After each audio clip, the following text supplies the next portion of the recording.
hanya bersyukur saja.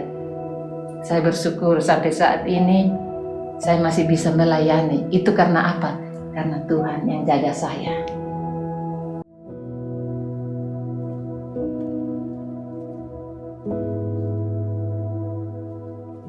Shalom. Sebelum saya bercerita tentang kisah saya bertugas di Timor Leste selama kurang lebih 10 tahun, saya mau memperkenalkan diri saya. Saya Naomi Tala, pensiunan Polri, dan saya juga seorang perawat. Nah, karena saya ditugaskan ke Timur Timur tahun 1990, dan karena profesi saya sebagai perawat, maka tugas saya tuh melayani keluarga Polri yang sakit. Setiap hari bertambah orang sakitnya, akhirnya merambat ke tetangga-tetangga, ke masyarakat yang dekat-dekat, yang mereka datang minta bantuan, minta pertolongan, ya saya laksanakan saja, saya layani saja. Hanya karena semakin hari dari minggu sampai bulan, berbulan-bulan, saking terlalu banyaknya, saya tidak sanggup. Akhirnya saya menghadap kepala rumah sakit umum Suai. Saya ke sana, saya menghadap, Pak Dokter, mohon izin kalau Pak Dokter berkenan bisa bantu saya di klinik Polres Kova 5, karena pasien saya sungguh terlalu banyak dan saya tidak sanggup lagi, saya bilang gitu. Jadi beliau bilang oke. Hanya beliau kepala rumah sakit sendiri yang datang membantu kami di klinik Polres Kova 5. Gantian, selain beliau nanti ada dokter lain lagi, jadi gantian begitu.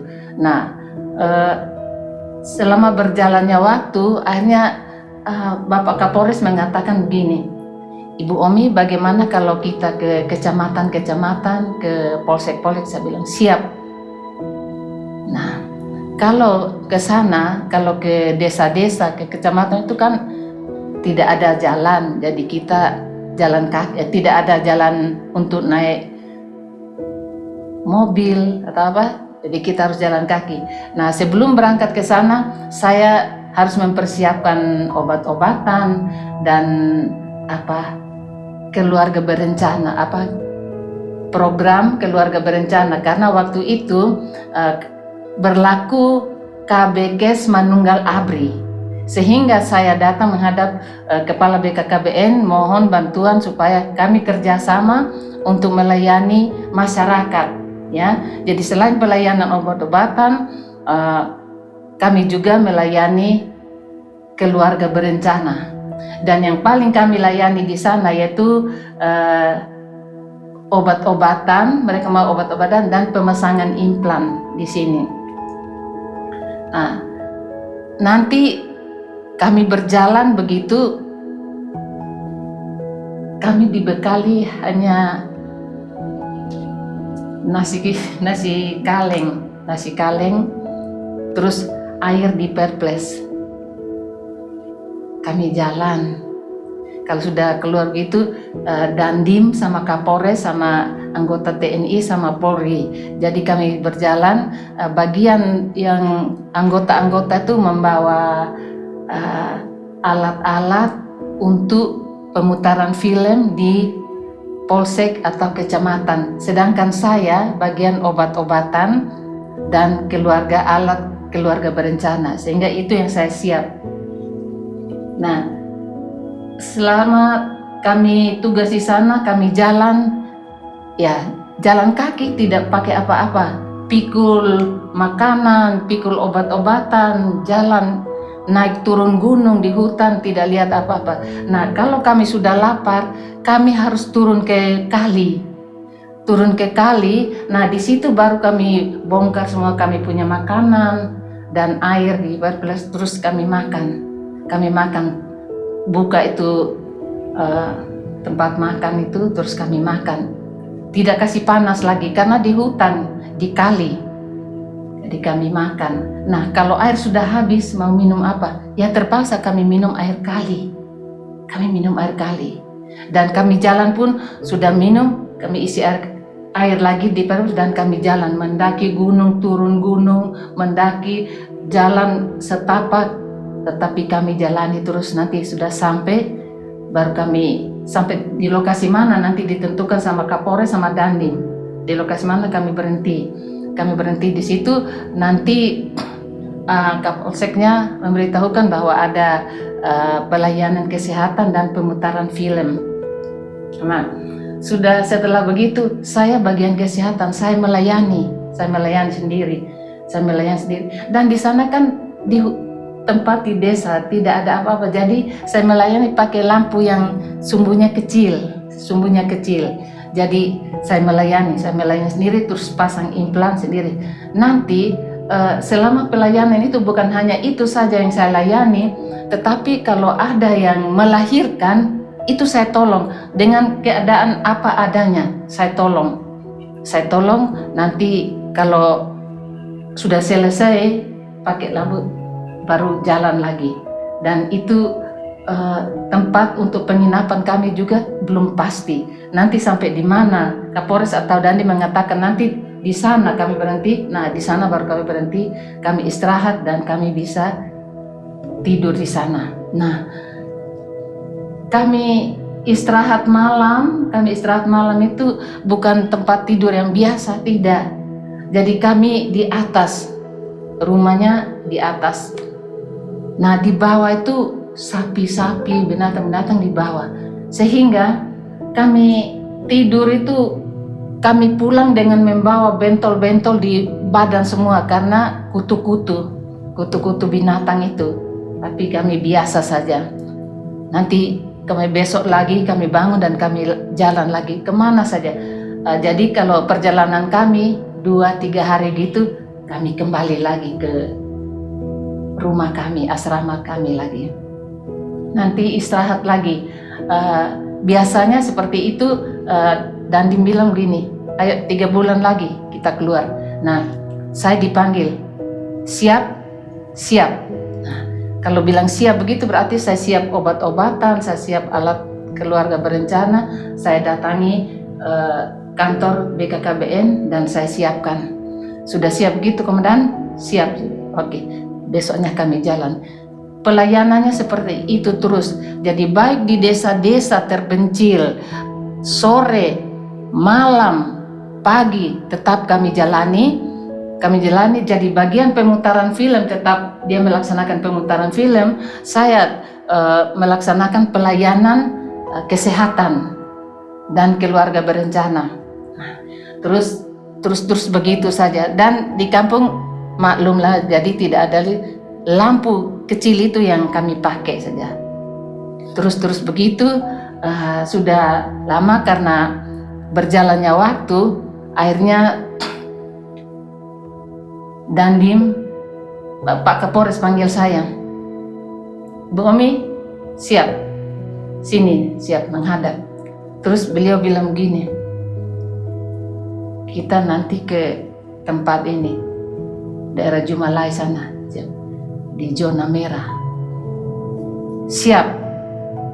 Beliau tanya, siap? Siap, komandan. Siap. Nanti siap apa yang mesti dia bawa ya, baik obat-obatan, makanan di makanan kalian. Siap. Saya setelah keluar dari ruangan Kapolres, saya berdiri di tembok dan saya lihat peta. Saya lihat peta zona merah. Saya berdiri, saya lihat ini peta. Waduh, ini zona merah. Tapi ini perintah. Terus karena saya berdiri lihat petanya begitu, Kapolres keluar. Bagaimana? Siap, siap komandan. Jadi saya bilang saya siap. Walaupun hati bagaimana ya, karena namanya zona merah. Itu zona merah berarti bukan zona aman ya. Itu tempatnya GPK di sana. Gerombolan Pengacau Keamanan itu. Tapi saya bilang siap, walaupun hati itu tidak menentu ya, tapi karena perintah dinas siap laksanakan.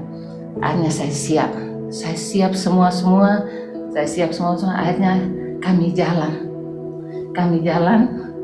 Aduh, saya sudah ut-ut, tapi bagaimana ya, tetap saya jalani saja.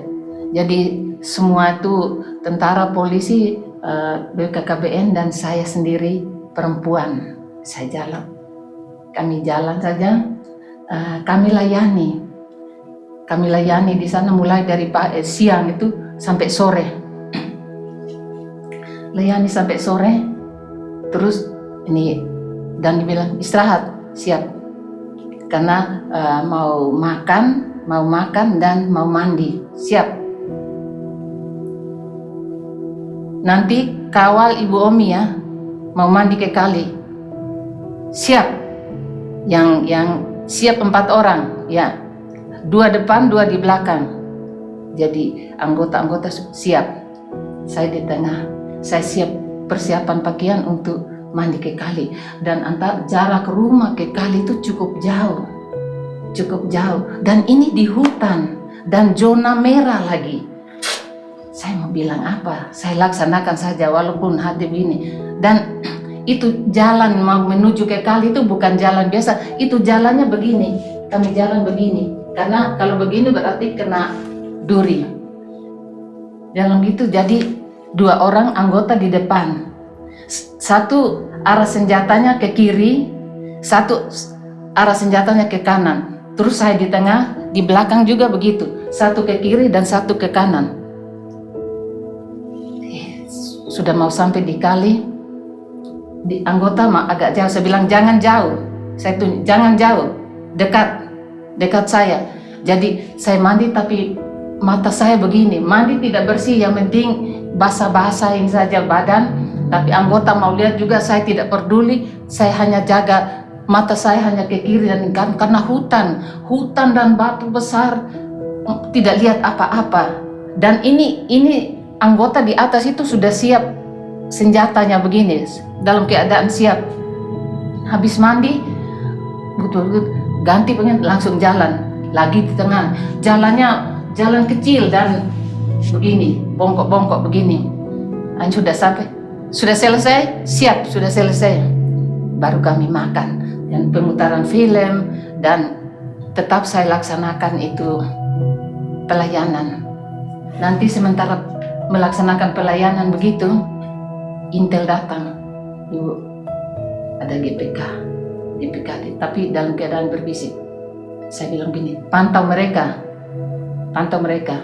Jadi saya tetap layani pakai lampu kecil, sedangkan pemutaran film di sebelah sana. Sementara saya layani begini, terus ini pas GPK itu datang di sini, terus saya dikorek begini, saya hanya anggap begini. Saya habis layani, saya bangun, saya peluk dia, saya peluk pakai tangan kanan. Ingat, kalau belum sembuh datang lagi ya ke klinik Polres Kota 5. Jadi saya peluk mereka begini, saya ajak nanti kalau belum sembuh datang ke klinik Polres Kota 5. Dia anggap, tapi pakai bahasa di sana, bukan bahasa Indonesia. Jadi mereka anggap terima obat, pergi. Nanti jadi kami layani di sana itu bukan layani orang, layani GPK bersama masyarakat di sana. Tapi masyarakat juga kami tidak tahu masyarakat ini bagaimana. Jadi di zona merah itu memang kami melayani ya, tapi hati tidak tenang. Tapi kalau sudah dalam keadaan melayani, konsentrasi melayani. Karena di berapa jarak keluar sana itu sudah dikawal sama anggota itu. Jadi kami tetap melayani, tidak ada pikiran apa-apapun. Seperti tidur pun seperti itu. Nanti pulang baru lega. Sudah pulang begitu baru lega, bebas sudah. Tidak ada pengawalan lagi. Setelah itu kan pulang. Nah, kalau sudah pulang, saya tetap melayani di klinik lagi. Saya tetap melayani di klinik seperti biasa, melayani orang sakit, melayani KB, dan yang melahirkan sekalipun saya tolong di klinik, karena Pak Kapolres sudah siapkan saya satu tempat khusus untuk KB 1 kamar, dan untuk yang melahirkan 1 kamar. Kamar mandi semua sudah lengkap, Pak Kapolres sudah siapkan. Jadi saya sering minta tolong bidan-bidan dari rumah sakit umum untuk membantu saya di sana untuk persalinan dan lain sebagainya KB, karena kadang-kadang ada terjadi masalah juga mengenai IUD-nya. Nah, setelah begitu nanti kalau sudah 3 bulan Dandim panggil, bagaimana kalau kita keluar lagi? Siap. Panggil siap, jalan saja. Jadi tiap 3 bulan kami keluar, kami berangkat. Persiapan saya seperti biasa saja, kita jalan. Nah, ini perjalanan yang berikutnya nih di samping dari zona merah, di samping dari zona merah. Jadi saya sebelum jalan, saya masih melayani di puskesmas kota bersama dengan petugas puskesmasnya. Jadi Pak Kapolres, Pak Dandim sama anggota-anggota yang lain sudah berangkat duluan ke tempat yang dituju. Saya belum, saya sendiri. Akhirnya perintah Dandim, tunggu Ibu Omi di sini, di daerah transmigrasi namanya Beko, tunggu saya di sana. Nah, saya selesai di Desa Oges kurang lebih jam 2 siang. Akhirnya saya pulang, saya persiapan untuk saya menuju ke daerah Beko. Saya jalan, saya diantar dari kantor pakai motor cukup jauh. Akhirnya saya sampai sana sudah mau maghrib. Saya dari jauh saya lihat, ada anggota di sana, ada empat orang. Kok ada kuda? Saya lihat ada kuda. Ada apa ini? Saya maju. Selamat siap, selamat malam, selamat sore menjelang malam. Bagaimana? Kami diperintah oleh Dandim dan Kapolres menunggu Ibu Omi di sini untuk kami kawal menuju tempat di sebelahnya zona merah, yaitu daerah Teda dan Tobur. Siap, saya langsung diam. Terus bagaimana? Ini kuda 1 buat Ibu Omi. Jadi ada kuda 5. Depan 2, di belakang 2, Ibu Omi di tengah. Siap. Kasih naik itu tas-tas itu di kuda saya. Ini sudah bukan hanya maghrib saja, sudah malam. Kami masih di daerah transmigrasi. Ini mau menyeberang ke daerah sebelahnya zona merah.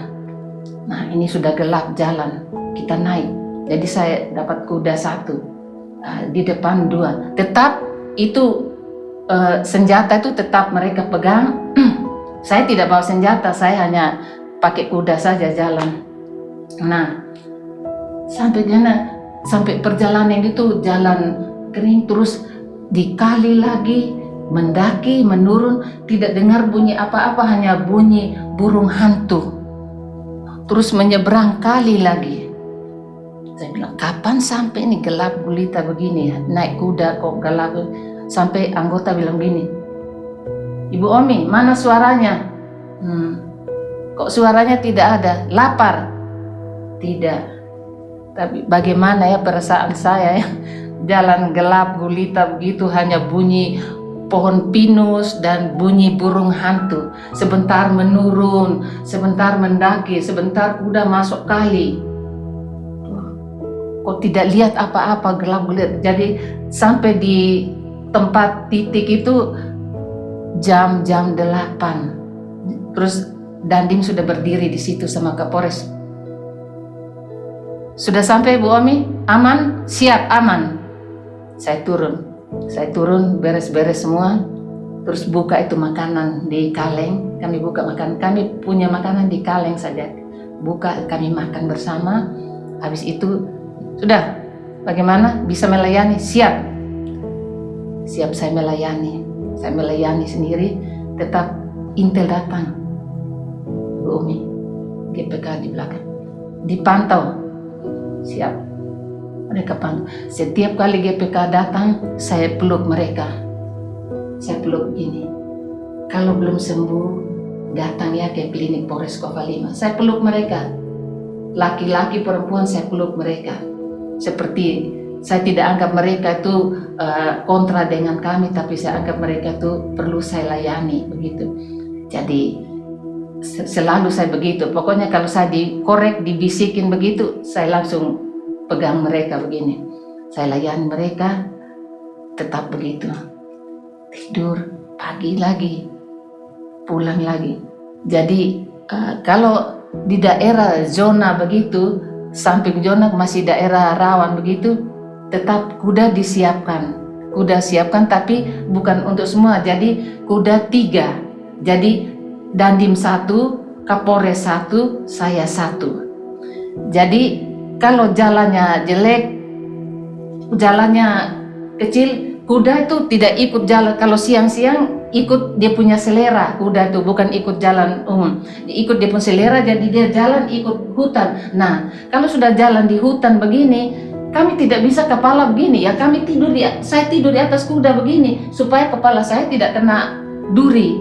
Dia tidur begini, tidur di atas kuda supaya kepala saya itu sama dengan kuda, seperti itu. Jadi saya kuda ini kok jalannya bukan jalan cari jalan, tapi jalan kuda.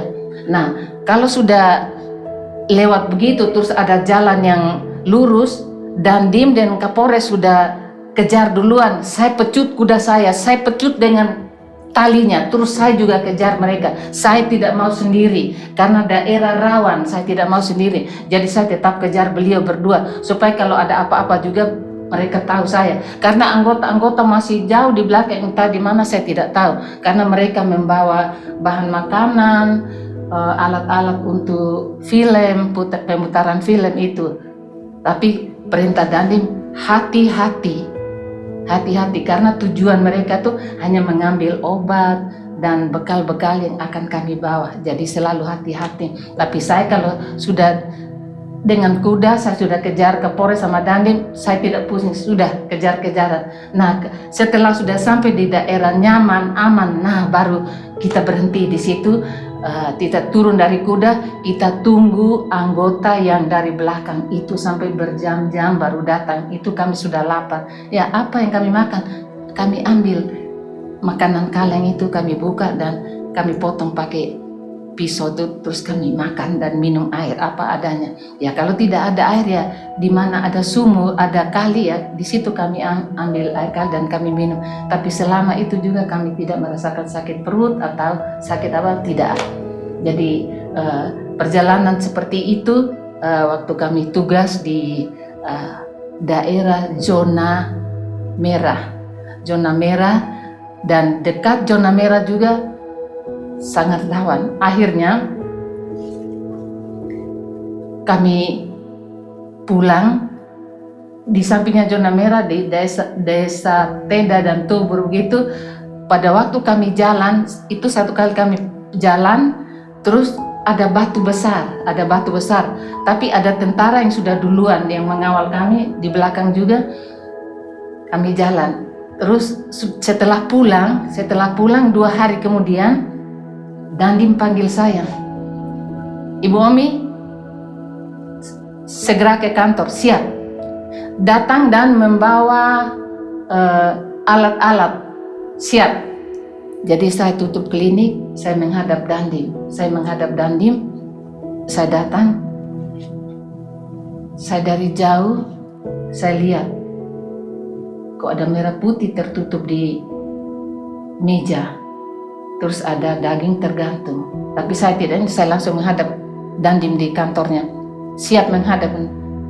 Begini, ada jenazah di situ ya, ada tentara, kontak senjata. Kemarin kita lewat tempat itu, Ibu Omi masih ingat batu besar itu yang kita pernah jalan tuh. Di situ terjadi kontak senjata antara GPK dengan tentara. Ada 2 orang, jadi tentara yang duluan itu kena tembakan dari GPK ini sehingga robeklah perutnya. Dia mati, terus dia sebelum mati dia teriak temannya, "Jangan merapat, ada orang di balik batu." Tetapi yang di belakang ini datang merapat, jadi kontak senjata dengan GPK, akhirnya terjadi kelumpuhan GPK ini.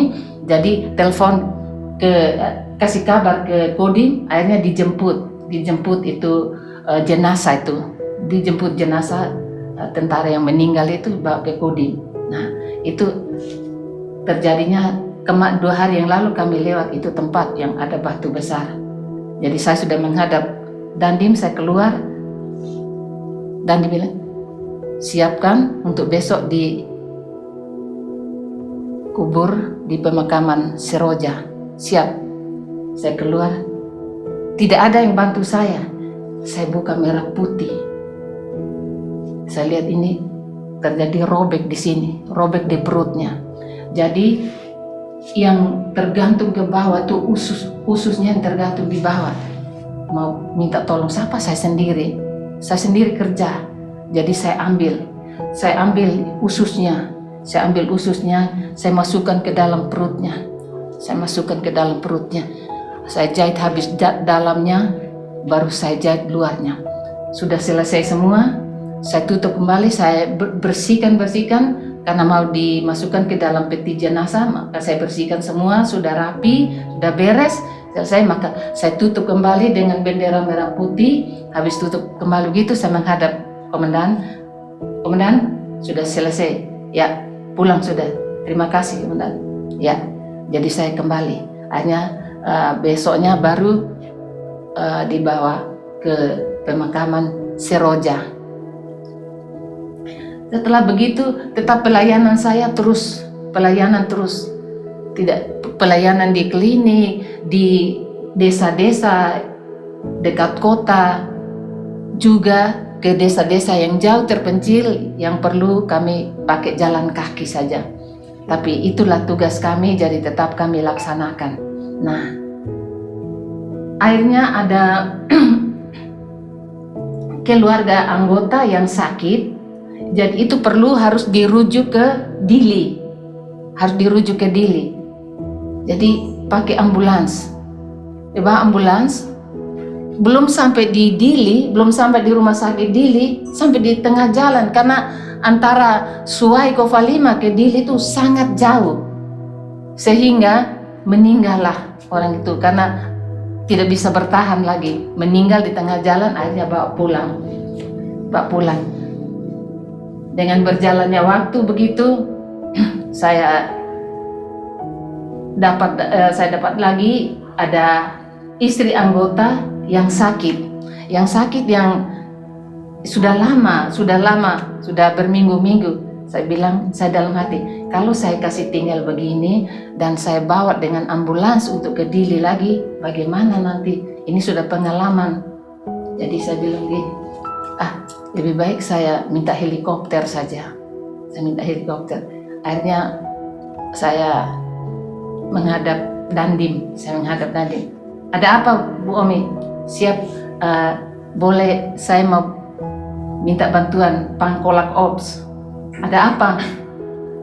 Saya mau minta bantuan helikopter. Ada apa? Ini ada istri anggota yang sakit yang perlu dirujuk. Boleh saya bicara langsung sama Pangkolak Ops? Ya, ini silakan. Waktu itu tidak ada HP, jadi pakai handy-talkie atau apa itu. Jadi sudah sambung ke beliau, ke komandan Pangkolak Ops di Dili. Terus saya bicara.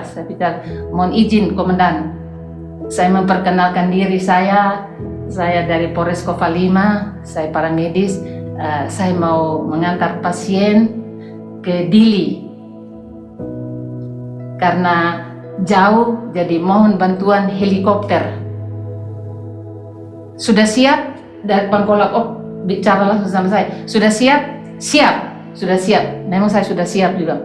Akhirnya saya langsung, ayo saya bawa pasiennya, kami ke lapangan, kami tunggu. Tidak lama helikopter bunyi helikopter. Saya bilang sudah datang itu helikopter datang. Terus saya bilang, tolong kasih naik ini. Jadi yang di helikopter saya, suaminya dan istrinya. Jadi kami ke sana. Saya tidak lapor Pak Kapolres, saya lapor Dandim karena saya berhubungan dengan Panglima, Komandan Pangkolak Ops. Akhirnya kami jalan sampai di Dili. Kami turun dan kami diantar dengan ambulans ke Rumah Sakit Wirahusada. Sampai di sana, sampai Rumah Sakit Wirahusada, dokter dari Rumah Sakit Bayangkara sudah tunggu saya di sana. Kenapa minta helikopter? Saya bilang, Pak dokter, minta maaf. Pernah pengalaman antar pasien sampai tengah jalan, belum sampai di Dili, pasiennya meninggal, ya. Jadi saya tidak mau terulang lagi. Jadi saya minta langsung. Saya mau minta saja, saya pikir-pikir. Mau minta siap salah, siap salah. Yang penting pasiennya sudah sampai dengan selamat di sini. Jadi sudah masuk di rumah sakit, saya berhadapan dengan kepala rumah sakitnya, sudah dan saya siap salah deh. Yang penting sudah sampai dengan selamat. Tugas saya sudah selesai. Ya, akhirnya Pak dokter kembali ke rumah sakitnya. Saya juga saya lapor kepala rumah sakit. Saya laporkan bagaimana perkembangan pasiennya ini di Kova 5. Saya laporkan sudah selesai dan saya kembali ke pasiennya, sudah dirawat. Saya minta izin, sudah selesai, saya pulang duluan. Dengan bis saya pulang. Yang bersangkutan dirawat di Rumah Sakit Wirahusada di Dili sampai selesai, sampai sembuh, baru dipulangkan. Jadi setelah saya kembali juga seperti itu, keadaan berlanjut. Kalau ada yang melahirkan, baik itu dibawa ke poliklinik atau di rumah saja, baik itu pegawai atau orang swasta, petani maupun anggota polisi, keluarganya, saya dipanggil dan saya datangi. Saya layani dengan apa adanya. Tetapi syukur semua berjalan dengan baik, walaupun pelayanannya di rumah-rumah juga seperti itu, tapi begitulah selesai dengan baik. Sehingga kalau saya ada yang melahirkan di klinik, saya tolong juga. Itu ada pegawai bank tuh di sana, terus ada anggota lagi melahirkan. Tapi ada yang di rumah juga, ada dari masyarakat juga di rumah. Saya tetap layani.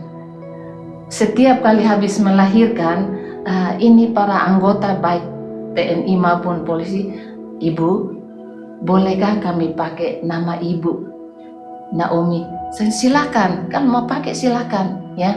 Jadi nama mereka terus sisipkan nama saya di situ, dan itu nama itu sampai saat ini anak-anak itu sudah besar dan bisa ketemu dengan saya. Ada yang urus nikah juga, sampai saya dipanggil, saya dipeluk, oh mama, oma yang tolong kami. Ya sudah, itulah, kita dulu susah tapi sekarang kamu sudah berbahagia kan, sudah bisa mencapai rumah tangga, ya, sudah sukacita, sudah bahagia, bersyukurlah, saya bilang gitu.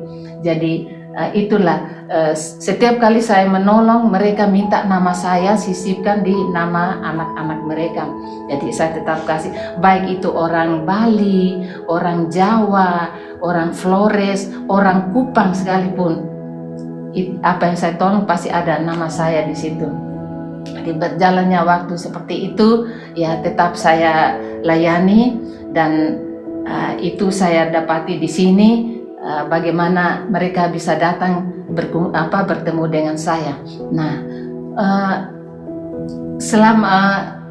selama masih di pelayanan, masih di Suai di Kova 5, itu bukan, walaupun di zona aman, tetapi setiap kali kalau ada pengerahan dari Dandim atau Kapolres, bukan masyarakat itu perhatiannya kepada Dandim atau Kapolres, tidak. Mereka ribut saja, dan perhatiannya ke saya. Sampai Dandim mungkin tidak enak, ya. Oh, kenapa kok masyarakatnya bukan ke saya tapi ke Ibu Omi? Terus saya dipanggil, Ibu Omi siap, tampil ke depan. Ada apa lagi? Tampil ke depan, berdiri, terus balik kanan menghadap ke masyarakat. Itu masyarakat begitu banyak. Terus Pak Dandim perkenalkan, ini perempuan asli, ini rambutnya panjang, itu bukan GPK. Kalau di sana GPK kan rambutnya panjang semua, pokoknya semua panjang, jadi pokoknya kalau sudah rambut panjang itu pasti GPK. Jadi mereka kira saya GPK, ribut saja. Kalau saya di mana duduk di mana pasti mereka lihat saya, ini GPK. Pokoknya bahasa sana saja. Tapi saya diam-diam saja. Saya sudah dengar omongan mereka, saya diam-diam saja. Nah, saya menghadap ke Dandim bilang balik kanan. Jadi saya menghadap ke masyarakat. Ini perempuan asli. Dia polisi, tapi dia perempuan, ya. Dia bukan GPK. Ya, supaya Bapak Ibu itu tahu ya, ini perempuan, bukan GPK. Baru dengar di mana, oh begitu dong. Oh baru akui, oh ini polisi, bukan GPK. Rambut panjang, jadi mereka kira saya GPK. Tidak, ini perempuan asli. Jadi dari situ Dandim kasih pengarahan, tolong anak-anaknya dikasih sekolah, ya, kasih sekolah supaya besar bisa jadi seperti ibu ini, ya. Ibu ini polisi, bukan GPK, ya. Sekali lagi, bukan GPK. Semua lihat sudah. Selain polisi, dia melayani, ya, dia melayani masyarakat, ya, melayani masyarakat, baik yang sakit maupun melahirkan dan keluarga berencana, ya. Jadi ingat, semua lihat. Jadi semua masyarakat di sana mengangguk-angguk, oh, bukan GPK. Jadi mereka tahu saya bukan GPK seperti itu. Nah, dari berjalannya waktu seperti itu, jalan di sana memang saya akui ya, di hutan kalau ada kuda saya bisa naik kuda, itu saya bersyukur naik kuda. Kalau tidak kami jalannya setengah mati. Kan pakai sepatu boneng, jadi kalau tidak pakai kuda saya ikut dengan anggota-anggota itu tidak bisa ada pegangan. Nah, gunungnya licin begini dan ada batu kecil-kecil, jadi saya tidak bisa jalan. Saya bilang gini, tolong duluan di sana, tunggu di sana dan pasang kaki begini supaya saya meluncur dari atas ke bawah, meluncur dengan pantat, meluncur begini. Jadi mereka tahan sampai di sana, baru saya berhenti, dia turun lagi ke bawah, pasang kaki begini, saya meluncur dengan pantat.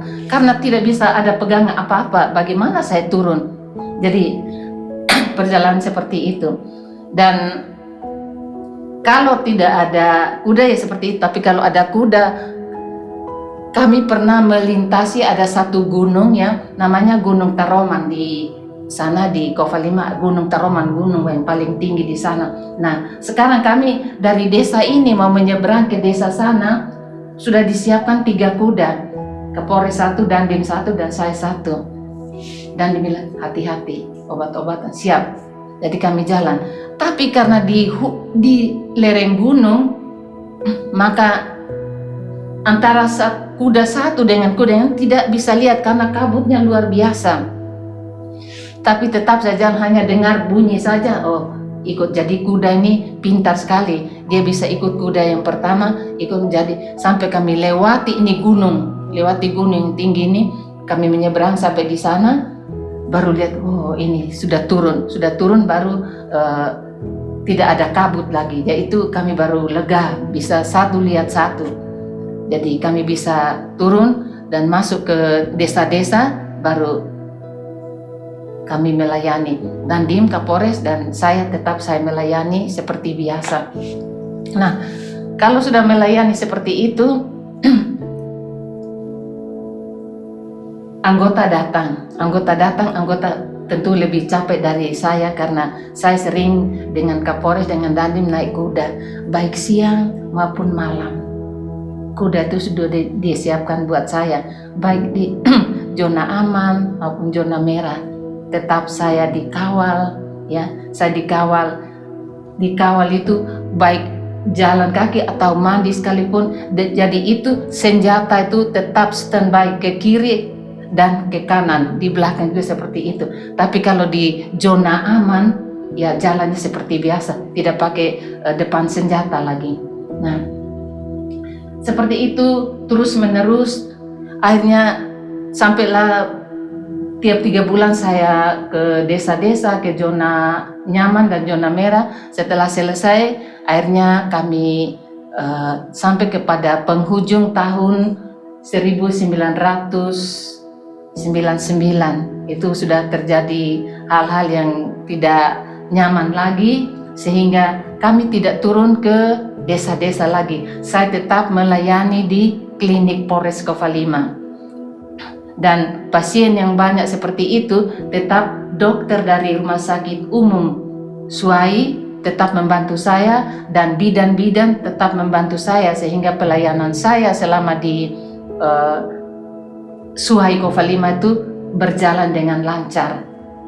Nah, itu jadi saya mengisahkan kalau saya bertugas itu, kalau ada kuda itu saya senang. Karena apa? Capek saya kurang. Tapi kalau tidak ada kuda, baru pikul lagi ini makanan, pikul obat-obatan, itu capek. Tapi bagaimana tugas di Suai seperti itu. Dan tugas saya tuh tidak tahu siang atau malam. Tidak ada tahu siang atau malam, tetap saya layani.